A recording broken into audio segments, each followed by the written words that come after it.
안녕하세요. 정반대 부부의 윤희 언입니다. 앞의 영상에서는 남편이 딩크족을 하자고 제안을 했고 제가 받아들였다가 3년 뒤에 딩크족을 그만하고 아기를 갖겠다라고 일방적으로 선언한 얘기를 했었죠.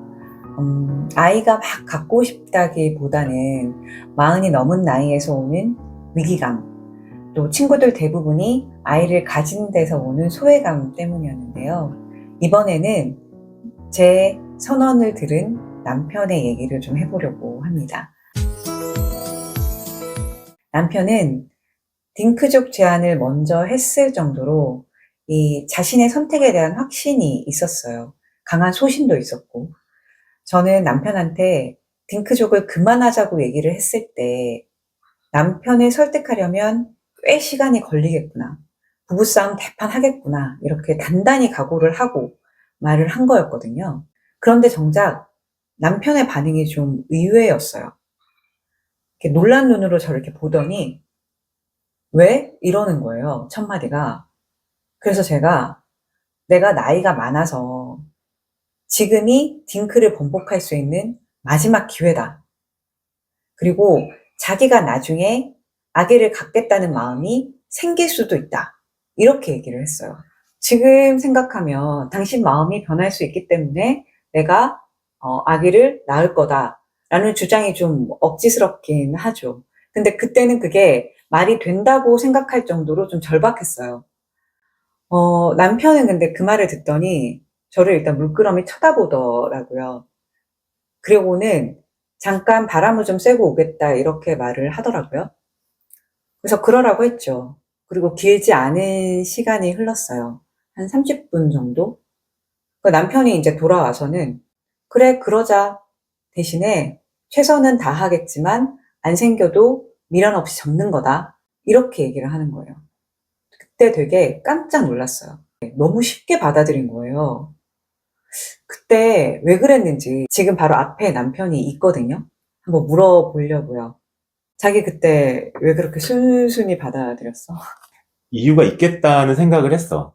음, 이건 돌이킬 수 없는 선택이잖아. 그치. 한번 선택을 해서 그 시간이 지나버리면 우리가 어떻게 다시 생각을 바꾸더라도 할 수 없기 때문에 그 문제를 내가 내 의지로, 내 고집으로 자기를 못하게 한다 그러면 자기가 없던 마음이 생길 수밖에 없지. 왜냐면 아이를 안 갖는 게 아니라 그때부터는 못 갖는 게 되는 거니까. 내가 갖지 말자고 하게 되는 거니까. 근데 문득문득 아기가 갖고 싶다. 그때마다 나를 원망할 수밖에 없겠다는 생각을 한 거지. 그러니까 내가 어설프게 고민하고 그런 모습 보이지 말고 오히려 적극적으로 자기 의견을 받아들이고 내가 더 적극적으로 나서야겠다 그런 생각을 한 거야. 그렇구나. 그럼 많은 뭐 생각을 했네. 그때 제가 남편한테 후회하고 싶지 않다 이렇게 얘기를 했었대요. 그래서 남편은 되든 안 되든 미련이 남게 하면 안 되겠다라는 생각이 들었대요. 그래서인지 남편은 그때부터 굉장히 적극적으로 도와줍니다. 6개월 동안 산부인과에 가서 배란이를 받았고 아기를 갖기 위해서 이제 노력을 했는데요. 남편은 마치 진짜 아기가 갖고 싶었던 거 아니냐라는 생각이 들 정도로 정말 열심히 도와줬어요. 어, 그때는 이제 술도 거의 안 마시고 배란일이 가까워지면 약속도 안 잡고 항상 함께 했어요. 어, 그런데 안 됐어요. 병원에서는 이제 난임치료센터를 가보라고 추천을 하더라고요. 의사도 추천을 해주고. 그래서 이제 그곳을 찾아가게 됐죠. 그런데 이 난임치료센터는 제가 이전에는 전혀 접해보지 못한 세상이더라고요. 일단 예약이 너무 어려운 거예요. 몇 달치 예약이 다 잡혀 있고 심지어 힘들게 예약을 하고 가도 대기가 너무 많아. 그리고 병원을 갔더니 병원에 앉아 있을 곳이 없을 정도로 사람이 많더라고요. 너무너무 붐비더라고요. 그리고 그 많은 사람들 표정이 다 어둡고 얼굴에 웃음기가 없는 거예요. 그 분위기 자체에 갈 때마다 적응이 잘 안 되는 거죠. 그렇게 힘들게 의사 선생님을 만나는데 그때 제 나이가 41살, 만 39세잖아요. 환자로 치면 응급환자인 거죠. 의사가 보더니 이 한시가 급하니까 인공수정 말고 시험관 시술을 바로 하자 이렇게 얘기하더라고요. 시험관 시술이라는 게 난자를 억지로 많이 배란을 시켜가지고 그 중에 상태가 좋은 애로 정자와 수정란을 만들고 그 수정란을 이렇게 자궁으로 이식, 착상을 시키는 방식이거든요. 그래서 저는 이제 시험관을 하게 됐고, 시험관에 전념하기 위해서 휴직을 하게 됩니다. 딩크 난임 거처 무자녀라는 브런치북을 낸 적이 있어요. 이때 이 경험을 상기를 하면서 글을 쓰려고 했는데 기억이 잘 안 나더라고요. 이때 당시의 감정이. 원래 저는 글 쓰는 걸 되게 좋아해서 세세한 감정을 굉장히 잘 기억을 하는 편이거든요. 근데 이렇게 감정이 기억이 잘 안 나는 경험은 저한테는 되게 생소했어요. 지금 생각해보면 그때 힘든 감정을 저 스스로 나도 모르게 지우고 싶었던 것 같아요. 시험관 시술이 다 힘들지 그렇게 생각할 수 있죠. 억지로 과배란시키려고 주사를 매일 정해진 시간에 배에 놓고 하니까. 근데 저는 그건 그다지 힘들지 않았어요. 호르몬 변화에 좀 둔감한 편인가? 싶기도 하고. 남편은 제 배에 이제 든 멍을 보더니 눈물이 막 글썽글썽하고 막 그랬거든요. 근데 정작 저는 괜찮았어요. 정말 힘든 건 수정란을 이식한 후부터였어요. 수정란 중에 착상하는 애가 있으면 성공을 하는 거고 없으면 실패를 하는 거거든요. 그런데 성공했는지 실패했는지 알려면 기다리는 기간이 한 2, 3주 정도 됐던 것 같아요.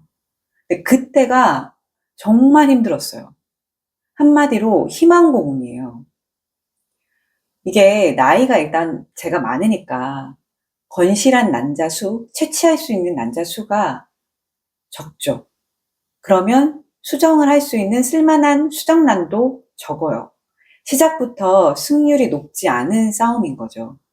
그럼에도 불구하고 성공했다는 사람들이 있어요. 나이가 많아도 성공했다는 사람들이. 그러면 저도 내가 그 중에 하나가 될 수 있다는 기대를 하게 되죠.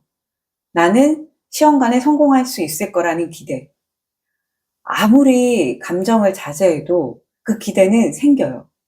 그리고 시간이 지날수록 더 커져요. 그런데 결국 2주 정도가 지나면 피가 비쳐요. 착상에 결국 실패를 한 거죠. 배란 촉진제를 계속 맞으면서 준비한 한 달 반, 한 2달 정도의 기간이 물거품이 되는 거예요. 시험과는 이 과정이 반복이 돼요. 매번 할 때마다 기대하지 말아야지. 그렇게 마음을 먹는데 희한하게 그 기대는 계속 커져요. 감정이 한 2달 정도를 주기로, 그러니까 시험관 하는 그 주기죠. 그 주기로 희망과 좌절을 계속 오가는 걸 반복을 하는 거예요. 그러다 보니까 사람이 굉장히 피폐해지더라고요. 실패를 반복하고 나면 나는 왜 남들 다 갖는 아기를 못 가지는 걸까? 나는 왜 아기를 못 갖는 여자인 걸까? 라는 생각에 자괴감이 많이 들어요. 엘리베이터에서 아기만 봐도, 길을 걷다가 누가 이렇게 안고 있는 아기만 봐도 나는 왜 못 갔지라는 생각에 눈물이 나요. 없는 아이 때문에 맨날 눈물바람인 거예요. 심지어 아기를 갖고 있는 아니면 아기를 키우는 친구들은 만나기도 싫어져요.